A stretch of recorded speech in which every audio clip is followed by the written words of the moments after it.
Hey guys, Brad Nickum, tasting tequila with Brad again here.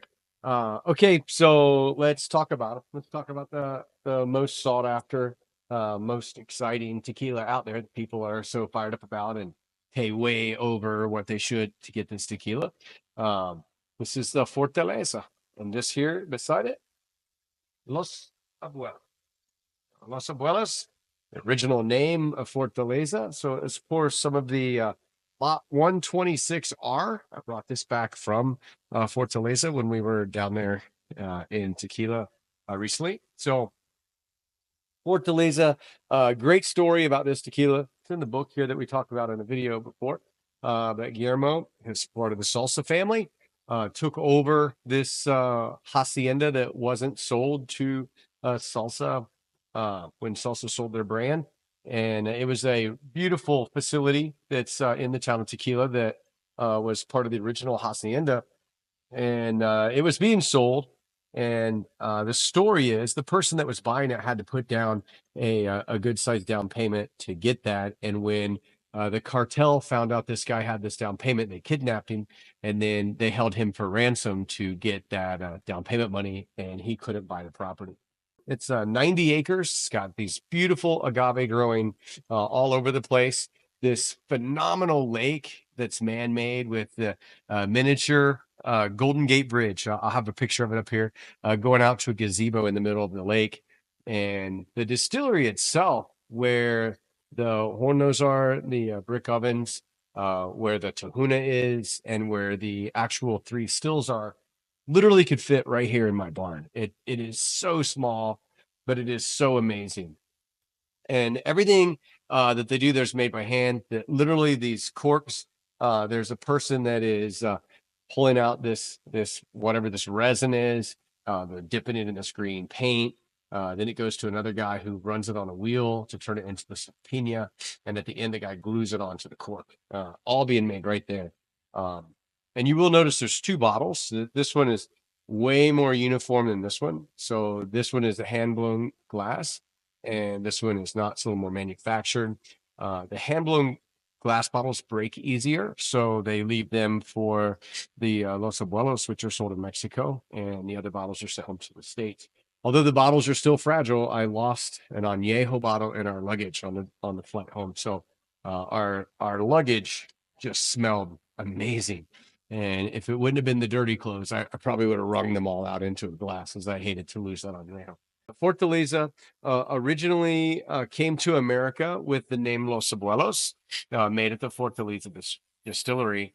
And what happened is a rum company already had the name registered in America. So they sued Fortaleza and said they couldn't use the name. So Guillermo decided to put the name of the distillery, Fortaleza, instead of using Los Abuelos, which is honoring his grandparents who started salsa.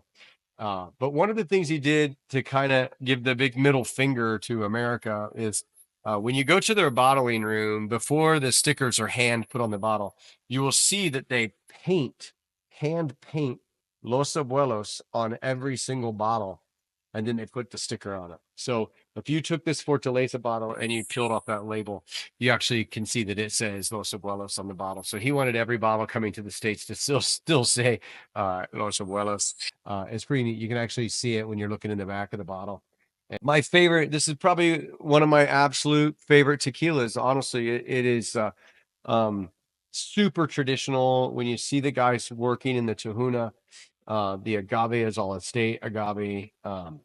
They say Guillermo every day is in the fields looking at the agave and making sure that it's growing right and awesome and knows when to choose it. And the master distiller, they have those phenomenal. So this, if you can find these, always buy them. Don't go spend $200 for this. This is a $70 bottle, somewhere between 60 and 80 is a great price to pay. You'll find it for a couple $100. It's way overpriced. When you're looking at the Fortaleza Blanco, it's a $50-$60 bottle, but a fantastic tequila. When you go there and you see how small this production is, then you realize why it's so hard to get in the States and why it's so hard to find. But if you find it, buy it. If you go to Mexico, find a Los Abuelos and bring it home. Los Abuelos is the brand that is only sold in Mexico. One of the things they do there is their Mexican tequila is 40%, where a lot of Mexican tequila is 35%. Uh, they do have a still strength that's absolutely amazing. They have a winter blend every year. It's coming out in November this year. It's a reposado that's blended in some different barrels. It's amazing. I had the 2023 winter blend. So if you see those are more expensive bottles, but you can, if you find it in a restaurant, definitely get a glass and taste it.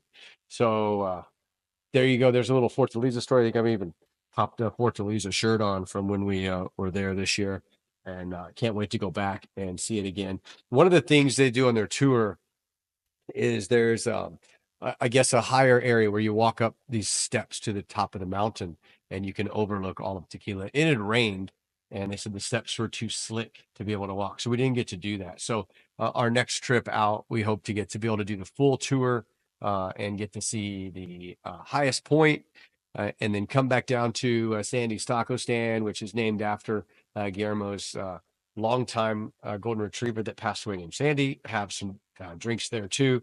Lot 172B is the Los Abuelos Blanco that we have here. Each lot does taste a little different because of the way the agaves grow, and what it takes to make each bottle. So that lot number and the batch is really important. So cheers, respect what's in the glass, salicita, all the things that people say. Enjoy some Fortaleza if you can find it. And thanks for tuning in to Tasting Tequila with Brad, and look forward to seeing you on the next one.